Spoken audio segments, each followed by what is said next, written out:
अंधकार से घिरे एक खाली हाईवे का ख्याल ही अक्सर सिहरन पैदा कर देता है। आज के इस गहरे विश्लेषण में हम एक ऐसी सच्ची घटना की परतों को खोलेंगे जिसने मुंबई पुणे एक्सप्रेसवे के सन्नाटे में एक खौफनाक दास्तान लिख दी। भाटन टनल का ये खौफनाक सफर हकीकत और दुस्वप्न के बीच की उस पतली सी दीवार को हमेशा के लिए गिरा देगा। जरा सोचिए, जब गाड़ियों की आवाज पूरी तरह शांत हो जाती है और रोशनी आपका साथ छोड़ देती है, तो एक खाली हाईवे टनल के उस दम घोटू अंधेरे में असल में क्या बचता है? सिर्फ सन्नाटा, या फिर कुछ और जो उन परछाइयों के बीच किसी का बेताबी से इंतजार कर रहा होता है? इस कहानी की शुरुआत एकदम सामान्य सी लगती है। सोहम, जो एक बेहद महत्वाकांक्षी और सफल रियल एस्टेट एजेंट है, और ऋतु, जो पहले उसकी सहकर्मी बनी और फिर प्यार में उसकी जीवन साथी। एक बड़े क्लाइंट से मिलने और साथ ही ऋतु का जन्मदिन मनाने के लिए इन दोनों ने मुंबई से पुणे जाने का प्लान बनाया।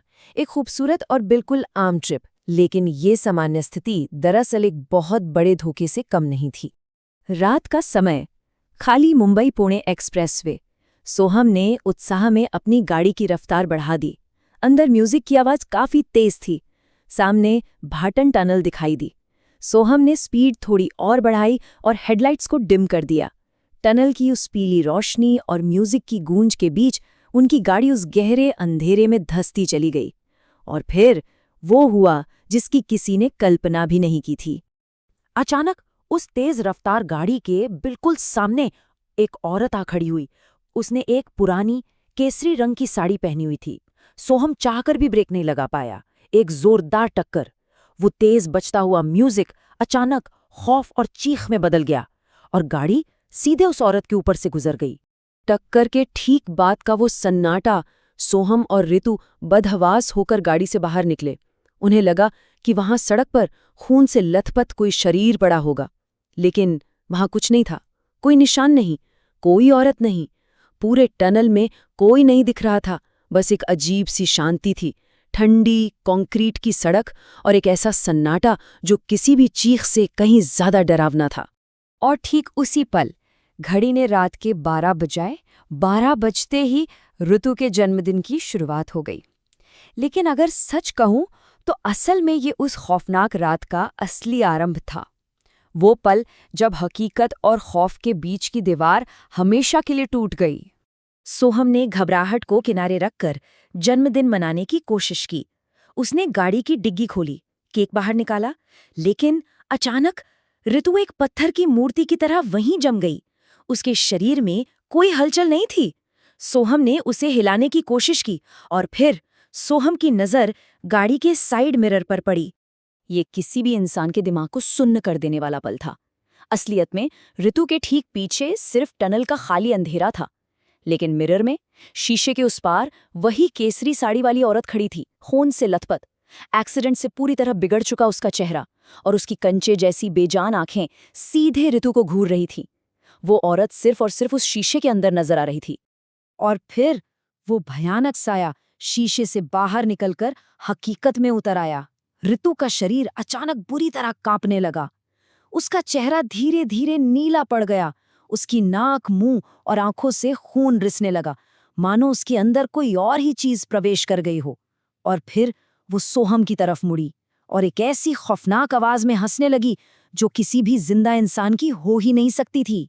इसके बाद शुरू हुआ एक ऐसा भयानक चक्र जिसे तोड़ा नहीं जा सकता था। सोहम डर के मारे अपनी जान बचाने के लिए गाड़ी लेकर वहां से भाग निकला। रोते हुए, कांपते हुए उसने पुलिस को कॉल करने की कोशिश की, लेकिन ये टनल अब एक कभी न खत्म होने वाली भूल भुलैया बन चुका था। वो तेजी से गाड़ी चलाता रहा और अचानक वो फिर से बिल्कुल उसी जगह खड़ा था जहां उसने ऋतु को छोड़ा था। वो मनहूस सड़क उसे बाहर जाने ही नहीं दे रही थी। सोहम ने देखा कि ऋतु रो रही थी। उसे एक पल के लिए लगा कि शायद सब ठीक हो गया है। ऋतु दौड़कर उसके गले लग गई, लेकिन फिर ऋतु के रोने की आवाज अचानक एक भयानक मुस्कुराहट में बदल गई। उसका चेहरा पिघलने लगा, बदलने लगा और वो पूरी तरह से उस केसरी साड़ी वाली आत्मा में तब्दील हो गई। अगले ही पल उस आत्मा ने सोहम का गला दबोच लिया। उसकी छाती पर ऐसा भयंकर दबाव पड़ा जैसे दिल बस अब रुकने ही वाला हो। जब मौत महज कुछ ही सेकंड दूर थी, तब एक अनजान ट्रक ड्राइवर ने अचानक अपनी गाड़ी वहां रोकी। वो दौड़कर बाहर आया और उसने तुरंत सोहम और उस आत्मा पर एक पवित्र भभूत फेंक दिया।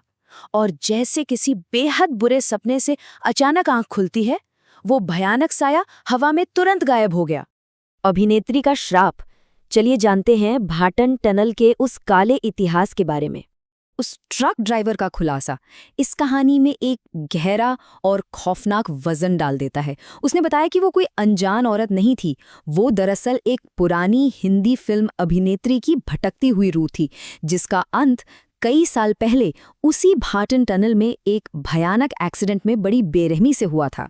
उसकी उस दर्दनाक मौत ने उस टनल को हमेशा के लिए एक श्रापित कब्रगाह बना दिया। इस आत्मा का शिकार करने का तरीका बहुत ही ठंडा और सधा हुआ है। वो टनल से गुजरने वाले मुसाफिरों को अपना निशाना बनाती है, उनके दिमाग से खेलती है, उन्हें एक ऐसे मनोवैज्ञानिक चक्र में फंसाती है जहां से वो कभी बाहर नहीं निकल सकते। और अंत में वो ऐसे हालात पैदा करती है जो दुनिया वालों को एक साधारण दुर्घटना लगती है, लेकिन असल में ये उस आत्मा द्वारा रची गई एक खौफनाक मौत होती है। अंततः वो दोनों बच तो गए। उस ड्राइवर ने ऋतु के माथे पर भी वो भभूत लगाया।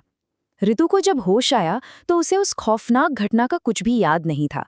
लेकिन सोहम अच्छी तरह जानता था कि उस रात उस खाली टनल में मौत ने उन्हें कितनी करीब से छुआ था। ये सिर्फ उनके बचने की कहानी नहीं है, बल्कि उस खौफ के गहरे निशान की कहानी है जो शायद कभी नहीं मिटता। अब इस गहरे विश्लेषण को हम एक सवाल के साथ खत्म करते हैं। अगर आप कभी आधी रात के गहरे अंधेरे में भाटन टनल से गुजर रहे हों और अचानक अपनी गाड़ी के साइड मिरर में देखें, तो क्या गारंटी है कि वहां पीछे सिर्फ खाली सड़क होगी और कोई आपको घूर नहीं रहा होगा? अगर इस कहानी ने उस आदिम खौफ को जगाया है जो हम इंसानों के अंदर कहीं बहुत गहराई में छिपा है, तो ऐसी ही और खौफनाक कहानियों और गहरे विश्लेषणों के लिए प्राइमल ड्राइव्स चैनल को सब्सक्राइब जरूर करें, क्योंकि अंधेरे के इस सफर में अभी और भी बहुत कुछ बाकी है।